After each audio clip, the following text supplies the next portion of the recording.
जिज्ञासु मित्रों, बहुत बहुत अभिनंदन है आपका दिव्य सृजन में। और आज आध्यात्मिक विषय पर हम चर्चा करने के लिए आगे बढ़ रहे हैं, विवेक चूड़ामणि से संबंधित। आदिगुरु शंकराचार्य बहुत सारी बातें, एक योगी जो योग के मार्ग पर चलना चाहता है, जो आत्म अनुसंधान के मार्ग पर चलना चाहता है, उसे समझाने में लगे हुए हैं। और सबसे पहला तो उन्होंने यही बताया कि प्रयत्न, आत्म प्रयत्न का महत्व क्या है। यहीं से उनकी चर्चा शुरू होती है। अगर आप विवेक चूड़ामणि के पीछे के व्याख्यान अगर ध्यान से सुने, और जहां से ये शुरू हुई थी उसके प्रारंभ में जिन बातों की चर्चा हुई है, उनमें आत्म प्रयत्न का महत्व बताया गया है। तो वो सारे विषयों पर चिंतन कर रहे हैं और बता रहे हैं, जिससे कि आत्म प्रयत्न करने वाला एक योगी, एक साधक अपने लक्ष्य को प्राप्त कर ले, कैवल्य पद को प्राप्त कर ले। इसीलिए आज की जो हमारी चर्चा का विषय है, कैवल्य मुक्ति किसे मिलेगी, कैवल्य पद किसे मिलेगी, कैवल्य मुक्ति की प्राप्ति किसको होगी। इसी विषय पर आज हम चर्चा करने जा रहे हैं। और शुरुआत से देखें तो आप इसी विषय पर चर्चा है, सारी बातें इस कैवल्य पद, कैवल्य मुक्ति का लक्ष्य कर कर ही बताई गई हैं। तो चर्चा हो रहा है कि कैवल्य मुक्ति मिलेगी किसे, कौन इसका अधिकारी बनेगा, किसको ये पद मिलना चाहिए या मिलेगा। तो चलिए देखते हैं क्या कहते हैं। जीवतो यस्य कैवल्यम विदेहे सच केवलः यत किंचित पश्यतो भेदम भयम ब्रूते यजुः श्रुति। जिसने जीते हुए ही कैवल्य पद प्राप्त कर लिया, जीते हुए जीवन के रहते, उसी की देहपात के अनंतर कैवल्य मुक्ति होती है। कई लोग कहते हैं ना कि भाई, जिसकी जीते जी मुक्ति ना हुई, मरने के बाद क्या होगी। कहने का मतलब सीधी सी बात है। तो जीते जी जिसने कैवल्य पाद को, कैवल्य पद को प्राप्त कर लिया, उसी की देहपात के अनंतर कैवल्य मुक्ति होती है। वही देहपात कर कर देह त्यागने के बाद भी उसी की कैवल्य मुक्ति संभव है, जिसने जीते जी कैवल्य पद को प्राप्त किया है। ठीक, क्योंकि जो थोड़ा सा भी भेद देखता है, जो थोड़ा सा भी भेद देखता है, ऊंचे नीचे देखता है, अलग थलग देखता है, पृथकता देखता है, उसके लिए यजुर्वेद की श्रुति भय बताती है कि अभी कैवल्य पद ना मिलने वाला उसको। ठीक है, क्योंकि उसमें अभी भेद बुद्धि बनी हुई है, भेद देख रहा है वो। ठीक, यदा कदा वापि विपश्यदेश ब्रह्मण्यन्ते अप्यणु मात्र भेदम पश्यत्यत पश्यत्यथा मुष्य भयम तदैव यद्वीक्षितम भिन्नतया प्रमादात। जब कभी यह विद्वान साधक अनंत ब्रह्म में अणुमात्र भी भेद दृष्टि करता है, अगर ब्रह्म, अनंत ब्रह्म में अणु मात्र भी भेद दृष्टि करता है, तभी इसको भय की प्राप्ति हो जाती है, क्योंकि स्वरूप के प्रमाद से ही अखंड आत्मा में भेद की प्रतीति हुई है। प्रमाद उत्पन्न हुआ है स्वरूप के प्रमाद से, आलस्य उत्पन्न हुआ है, भिन्नता उत्पन्न हुई है, भेद इसीलिए पैदा हुआ है। और भेद होने से आत्मा में भेद की प्रतीति इसीलिए हुई क्योंकि प्रमाद उत्पन्न हुआ है, माया उत्पन्न हुई है। श्रुति स्मृति न्याय यश तैर निषिद्धे दृश्ये अत्र यह स्वात्ममतिं करोति उपैति दुखोपरि दुख जातम निषिद्ध करता स मलिम लुचो यथा। श्रुति, स्मृति और सैकड़ों युक्तियों से निषिद्ध हुए इस दृश्य देह आदि में जो आत्मबुद्धि करता है, श्रुति स्मृति और सैकड़ों, श्रुति मतलब जो थ्योरेटिकल वेद हैं उनके लिए भी कहा गया, और स्मृति मतलब इतिहास, और सैकड़ों युक्तियां, अनेकों जो युक्तियां हैं, अनेकों जो विधि विधान है और उपाधियां हैं, इन सब में, इस दृश्य में जो आत्मबुद्धि कर लेगा, इन सब में जो आत्मबुद्धि कर लेगा कि मेरी ये उपाधि है, मैं तो ये मनुष्य होना भी एक उपाधि है, जानवर होना भी एक उपाधि है, नर होना भी उपाधि है, नारी होना भी उपाधि है। तो सब तो उपाधि ही है। उन उपाधियों में आ सकती, स्मृति और श्रुति में आ सकती, भूतकाल में आ सकती, स्मृति में आ सकती, इन सब में आसक्तियां और अनेकों संसार की विधि विधानों में आसक्तियां, इनमें आत्मबुद्धि का पैदा हो जाना, वह निषिद्ध कर्म करने वाले चोर के समान दुख पर दुख भोगता है। चोर के समान दुख पर दुख भोगता है। छांदोग्य उपनिषद में वर्णन आता है कि एक चोर जो चोरी करता है, राजा उसे उसे एक अग्नि से उसको दाग देता है। अगर वो चोर वास्तव में चोर है तो जल के राख हो जाएगा, नहीं तो वो बच जाएगा, उस अग्नि से अपनी रक्षा कर लेगा। तो चोर के समान वह व्यक्ति है जो प्रमाद करता है। मन ही मन तो उसे आत्मज्ञान की साधना करनी थी, आत्मस्थिति को बनाए रखना था, लेकिन वह प्रमाद करता है और श्रुति, स्मृति और देह आदि में आत्मबुद्धि रखता है, और तो वह चोरों जैसी उसकी स्थिति हो जाती है। जो पकड़े गए चोर हैं उनकी जैसी। सत्याभिसंधान रतो विमुक्तो महत्व मात्म मीयो मुपैति नित्यम मिथ्याभिसंधान रतस्तु न शेद दृष्टम तदेत दध चोर चोर यो। जो अद्वितीय ब्रह्म रूप सत्य पदार्थ की खोज करता है वही मुक्त होकर अपने नित्य महत्व को प्राप्त करता है। जो निरंतर अनुसंधान में लगा है, निरंतर स्थिति में लगा है, निरंतर प्रयत्न में लगा है, निरंतर अपने आप को आत्मा में स्थित बनाए हुए है, वही अपने लक्ष्य को प्राप्त करता है, नित्य महत्व को प्राप्त करता है। और जो मिथ्या दृश्य पदार्थों के पीछे पड़ा रहता है वह नष्ट हो जाता है। ऐसा ही साधु चोर के विषय में भी देखा गया है। ऐसा ही साधु और चोर के विषय में भी, ऐसे साधु और चोर, मतलब साधु और चोर को एक जैसा बता रहे हैं। क्यों बता रहे हैं? कि वो साधु तो वो है, साधना कर रहा है तो साधु है, लेकिन अगर वो साधु आत्मा में अपने चित्त को हटाकर अगर देह में, संसार के विषयों में, संसार के लोक वासना, कीर्ति और 50 तरह के धन इकट्ठा करना और 50 तरह की श्रुति स्मृति इन सब में लगाता है, तो वो उसे चोर के रूप में ही समझना चाहिए। उसकी गति भी वैसे ही होनी शुरू हो जाती है। यतिर सदनु संधि बंध हेतुम विहाय स्वय मय महामस्मि त्यात मदृष्टैव तिष्ठेत सुखयति ननु निष्ठा ब्रह्मणि स्वानुभूत्या हरति परम विद्या कार्य दुखम प्रतीतम। यति को चाहिए कि असत पदार्थों का पीछा छोड़कर जो अनात्म वस्तु है, असत पदार्थ मतलब जो अनात्म वस्तु है, उसका पीछा छोड़कर यह साक्षात ब्रह्म ही मैं हूं, ऐसी आत्मदृष्टि स्थिर होकर करे। कि साक्षात ब्रह्म ही मैं हूं, ऐसी आत्मदृष्टि स्थिर होकर करे। अपने अनुभव से उत्पन्न हुई ब्रह्मनिष्ठा ही अविद्या के कार्यभूत इस प्रतीयमान प्रपंच के दुख को दूर करके परम सुख देती है। ठीक है, अपने अनुभव से उत्पन्न हुई ब्रह्मनिष्ठा, जो अपने अनुभव से, आत्मानुसंधान से जो अनुभव प्राप्त हुआ है, उसी से ब्रह्मनिष्ठा उत्पन्न होगी। और वह जो है अविद्या के कार्यभूत इस प्रतीयमान प्रपंच के दुख को दूर करके परम सुख देती है, वही ब्रह्मनिष्ठा, वह अनुभूति। इसलिए मैंने पहले, कल भी मैंने चर्चा की थी इस विषय पर, आज फिर चर्चा कर रहा हूं, परसों भी मैंने चर्चा की थी इस विषय पर। क्या? कि जिसने अपने ध्यान में एक अवस्था का अनुभव कर लिया, वो उसको बल देता है कि मुझे इसी मार्ग पर चलना है, क्योंकि उसमें ऐसा आनंद होता है कि संपूर्ण माया के प्रसार में वैसा आनंद मिलता नहीं है। वह आनंद घन को स्पर्श करने वाला योगी बन जाता है। और जो ऐसा कर लेता है, तो अपने आत्म अनुसंधान से प्राप्त हुई अनुभूतियों का भी चिंतन करो कि तुमने ऐसा ऐसा अनुभव कर रखा है, तुमने अपने साधना से ऐसा ऐसा अनुभव कर रखा है, क्योंकि इससे तुम पतन की ओर अपने आप को जाने से रोक पाओगे, अपनी रक्षा कर पाओगे, स्वरक्षा कर पाओगे। तो बाह्य विषयों का चिंतन अपने दुर्वासना रूप फल को ही उत्तरोत्तर बढ़ाता है। इसलिए विवेक पूर्वक आत्म स्वरूप को जानकर बाह्य विषयों को छोड़ता हुआ नित्य आत्म अनुसंधान करना चाहिए। ठीक है ना? और अपनी आत्म अनुभूतियों से ही तो ब्रह्मनिष्ठा बनती है, और उन्हीं का चिंतन करना चाहिए, और वो हमारी रक्षा भी करते हैं। अपने अनुभव से उत्पन्न हुई ब्रह्मनिष्ठा ही अविद्या के कार्यभूत इस प्रतीयमान प्रपंच के दुख को दूर करके परम सुख देती है, जो अनुभूति हुई। इसीलिए कीजिए। अगर ध्यान योग करेंगे ही नहीं, जिन्होंने कोर्स कर लिया वो, और जिन्होंने नया कोर्स ज्वाइन किया है वो, उन सब के लिए कह रहा हूं, अगर किसी प्रकार का अभ्यास करेंगे ही नहीं, अगर ध्यान योग करेंगे ही नहीं, तो विकसित कैसे होंगे, अपना विकास कैसे करेंगे? यह समस्या यहां आ जाती है।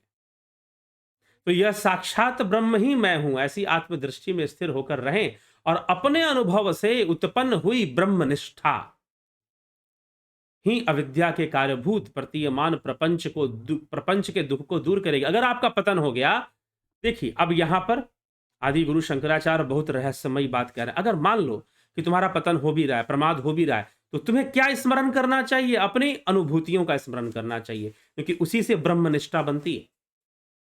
तुमने साधना करते हुए, योग करते हुए बहुत सारी अनुभूतियां की हैं। उनका स्मरण करके तुम उनके योग्य हो, ऐसा मानकर तुम उनकी साधना फिर से करो, उनका अनुसंधान फिर से करो। तुम फिर से दिव्य अनुभूतियों में लीन हो जाओगे, और एक ऐसी अनुभूति जहां पर ऐसा लगता है जैसे कि हमारा संपूर्ण अस्तित्व शून्य में समा रहा है, डिसॉल्व हो रहा है। वो आपको आनंद से भर देगा, अद्भुत आनंद, अद्भुत एहसास से भर देगा। अगर ऐसी अनुभूति आपको होती है, तो फिर अगर आप तो वो अनुभूतियां हमारे अंदर ब्रह्मनिष्ठा पैदा करती हैं और हमें पतन से वो रोकती हैं। तो ये आदि गुरु शंकराचार्य ने पहले नहीं बताया प्रमाद मृत्यु में, अब वो इसको समझा रहे हैं। इसीलिए मैंने कह दिया था प्रमाद मृत्यु के ऊपर चर्चा करते समय कि योगी की मृत्यु कैसे होती है, और अभी तो शंकराचार्य बहुत कुछ बताने वाले हैं, बहुत कुछ समझाने वाले हैं। ठीक है? तो इसीलिए यहां पर वो समझा रहे हैं कि आत्म अनुभूति से ही ब्रह्मनिष्ठा स्थापित हो सकती है। तो आत्मानुभूति, जो ध्यान योग करेगा, जो अंतर्मुखी होगा, जो आत्मानुसंधान करेगा, ध्यान योग, उसी को तो आत्मानुभूति हो सकती है, और किसे होगी? तो आत्मानुभूति से ही ब्रह्मनिष्ठा संभव है। और जब ब्रह्मनिष्ठा होगी तो पतन इतना आसान नहीं है, ये मत सोच लेना गिर। इसीलिए मैंने जान साथ में आपको मैंने लिया था, गीता का ही भी संदर्भ ले लिया था योग भ्रष्ट का, कि भगवान कृष्ण कहते हैं कि नहीं, ऐसा नहीं है कि योग भ्रष्ट हो गया या उसकी मृत्यु हो गई तो उसका कुछ होगा ही नहीं। जी नहीं, वो दोबारा उठेगा, क्योंकि उसके पास उसके संस्कार हैं। उसने जो भी योग किया है उसका संस्कार तो बना हुआ है ना, और उसकी अनुभूति बनी हुई है। तो वो संस्कार उसे दोबारा खींचेंगे अपनी ओर और उससे योग करवाएंगे, योग करवाएंगे उससे, उसे ऐसे नहीं छोड़ देंगे। ठीक है? तो फर्क होता है, ऐसा नहीं कि वो बिल्कुल वैसे ही हो गया। यहीं पर आदि गुरु शंकराचार्य की आत्म अनुभूति से ब्रह्मनिष्ठा बनेगी, उसी का सहारा लेना चाहिए, उसी का आधार लेना चाहिए। ठीक है? तो ये समझाने की बहुत अच्छा प्रयास यहाँ किया जा रहा है। बाह्यनुसंधि परिवर्धेत फलम दुर्वासनामेव ततस्ततो अधिकाम ज्ञात्वा विवेकय प्रहृत्य बाह्यम स्वात्मानुसंधिम विदधीत नित्यम। बाह्य विषयों का चिंतन अपने दुर्वासना रूप फल को ही उत्तरोत्तर बढ़ाता है। इसलिए विवेक पूर्वक आत्मस्वरूप को जानकर बाह्य विषयों को छोड़ता हुआ नित्य आत्म अनुसंधान ही करता रहे, नित्य आत्म अनुसंधान ही करता रहे तो बेहतर। ठीक है? तो बाह्य विषयों का चिंतन अपने दुर्वासना रूप फल को ही उत्तरोत्तर बढ़ाता है। इसलिए विवेक पूर्वक आत्मस्वरूप को जानकर बाह्य विषयों को छोड़ता हुआ नित्य अनुसंधान में लगा रहे, यही बेहतर है। इसी से उसकी अनुभूतियां भी बढ़ेंगी, ब्रह्मनिष्ठा भी बढ़ेगी। बाह्य निरुद्धे मनसः प्रसन्नता मनः प्रसादे परमात्म दर्शनम तस्मिन् सुदृष्टे भवबंधनाशो बहिर्निरोध पदवी विमुक्ते।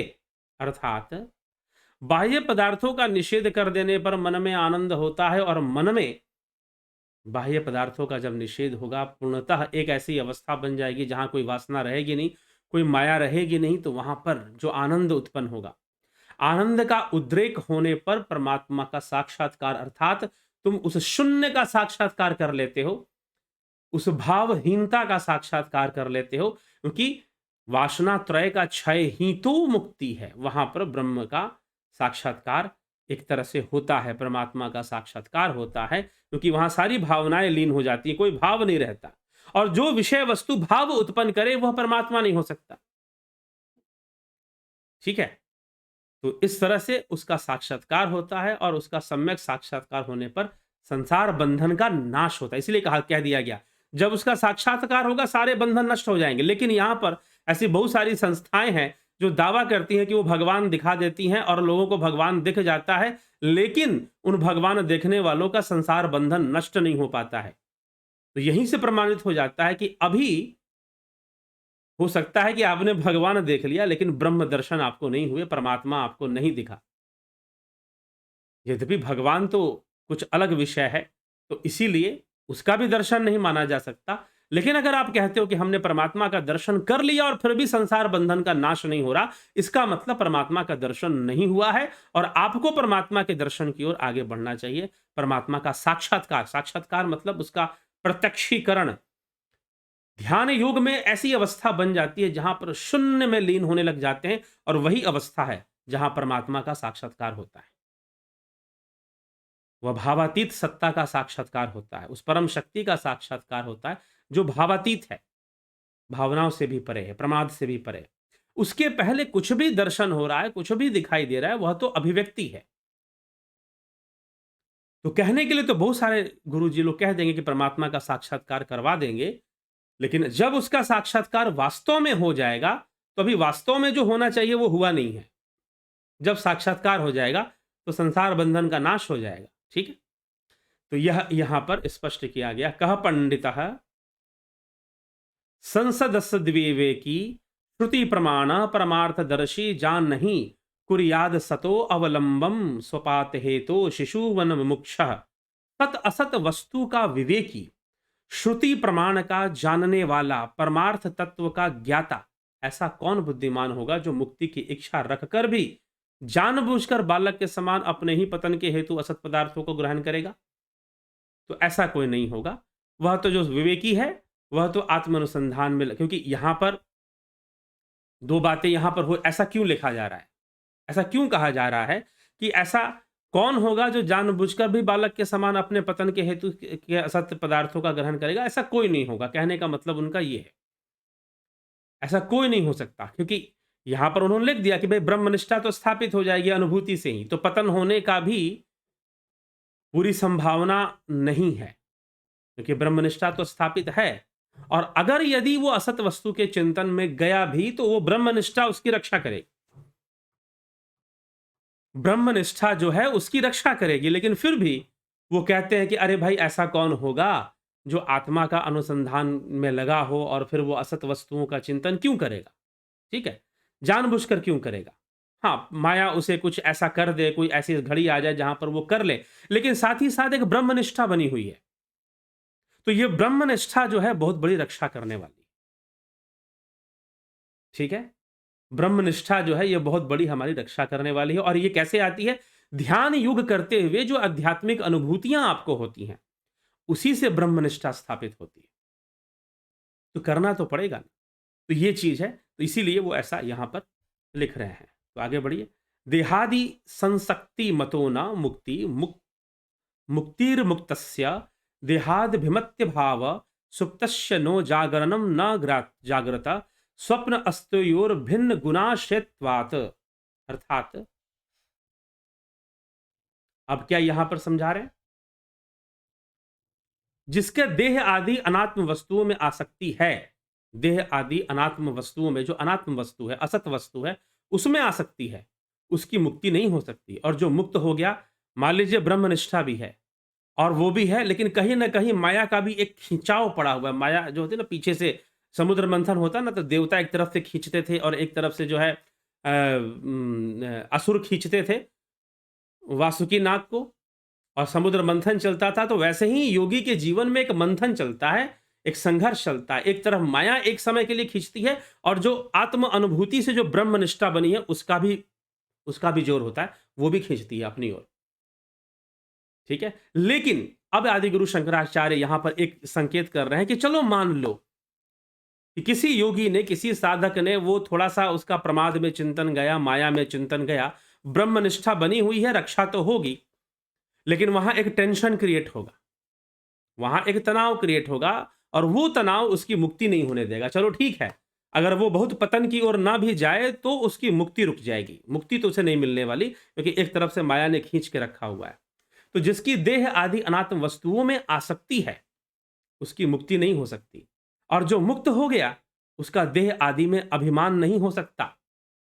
जैसे सोए हुए पुरुष को जागृति का अनुभव नहीं हो सकता, और जागृत पुरुष को स्वप्न का अनुभव नहीं हो सकता, क्योंकि ये दोनों अवस्थाएं भिन्न गुणों के आश्रय रखती हैं, भिन्न गुणों का आश्रय रखती हैं। जागृत पुरुष को स्वप्न का भान नहीं रहता, अनुभव नहीं रहता। भान रहेगा मतलब स्मृति रहेगी, लेकिन अनुभव नहीं रहेगा। वैसे ही स्वप्न अवस्था में जागृत अवस्था का अनुभव नहीं रहता। ठीक है, तो दोनों में से कोई एक की ही अवस्था बनेगी, सत्ता बनेगी, या तो माया के वश रहोगे या फिर ब्रह्म स्थित होकर कैवल्य की प्राप्ति कर लोगे। ठीक है?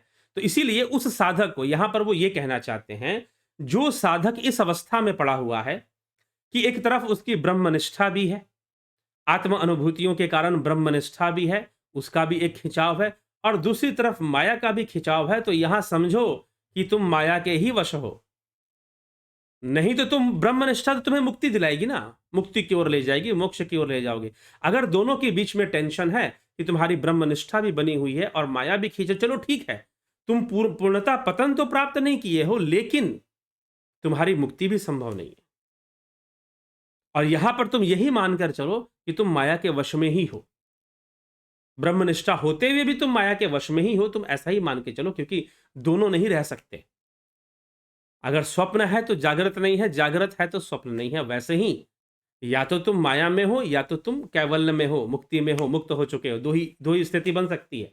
तो अपने आप को तुम इस अवस्था में भी माया के वशीभूत ही मानो, कुछ ऐसा यहाँ पर उपदेश देने का प्रयास किया गया है। तो बहुत सुंदर चर्चा है, बहुत सुंदर और गूढ़ चर्चा है यह, अध्यात्म की गूढ़ चर्चा, साधक के मन की हर अवस्था पर, उसके संघर्ष पर और उसके उत्थान और पतन पर, हर विषय को सूक्ष्मता से आदि गुरु शंकराचार्य ने यहाँ प्रस्तुत करने का प्रयास किया है। और श्रीमद् भगवद गीता तो बिल्कुल साधारण मनुष्य के लिए वो प्रयास करती है बताने और समझाने का।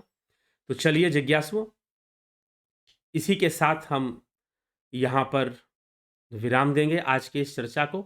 कल फिर आपसे मिलेंगे 9 बजे लाइव चर्चा में। अभी आप देख रहे हैं कुछ दिनों से अपलोड प्रीमियर वीडियोस ही आपको मिल रहे हैं, लाइव चर्चा जिसमें आप कमेंट करते थे और मैं उसका उत्तर देता था, वो नहीं हो पा रहा है और कुछ दिनों तक नहीं हो पाएगा। कुछ ऐसी असुविधाएं हैं जिस कारण से अभी नहीं हो पाएगा। तो कुछ दिनों बाद, ऐसा नहीं कभी नहीं होगा, लाइव चर्चा जल्द ही शुरू होगी, लेकिन संभवतः कुछ दिनों तक, संभवतः 1 हफ्ते तक ऐसा सब चलता ही रहे। इसी प्रकार से वीडियोस आपको मिलेंगी और फिर लाइव चर्चा पूरी तरह से शुरू हो जाएगी। यह भी लाइव के समान है, प्रीमियर वीडियो भी, क्योंकि आप इसमें भी लाइव कमेंट कर सकते हैं। तो जरूर आप लाइव कमेंट करिए, उन कमेंट्स पर भी विचार किया जाएगा और उन पर भी भविष्य में वीडियोस आपको मिलेंगी। तो बहुत बहुत आभार आप सभी का। इसी के साथ विराम देंगे और ध्यान योग का कोर्स जो लोग अटेंड करना चाहते हैं, 29 दिसंबर से वाले ध्यान योग के कोर्स, अभी भी 1 दिन का समय है, आप कर सकते हैं।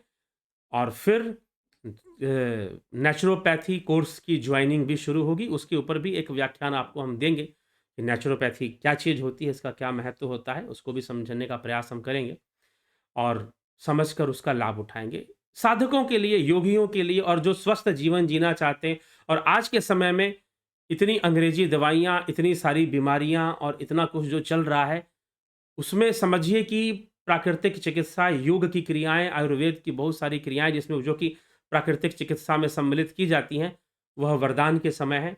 उन छोटी मोटी टेक्निक्स को अगर हम सीख लेते हैं, जान लेते हैं, समझ लेते हैं, वैज्ञानिक ढंग से सीख लेते हैं, जान लेते हैं, समझ लेते हैं, तो निश्चय ही हमें बहुत लाभ मिलेगा और हम अपनी रक्षा, अपने शरीर की रक्षा, मन की रक्षा, क्योंकि शरीर की रक्षा तो अनिवार्य है बेसिक लेवल पर, ध्यान योग भी करना है तो एक शरीर के अच्छे स्थिति में रहना भी जरूरी है। ठीक है, तो जिज्ञासु जरूर उस पर भी ध्यान दें और ध्यान देकर आप इसका भी लाभ उठाएं। प्राकृतिक चिकित्सा के ऊपर जो कोर्स आने वाला है, जो वीडियोस मिलने वाली हैं, उसका भी आप लाभ उठाइए और अपना कल्याण करें और समाज को भी आप जो दे सकते हैं जरूर देने का प्रयास करें। तो इसी के साथ विराम दूंगा। बहुत बहुत आभार आप सभी का।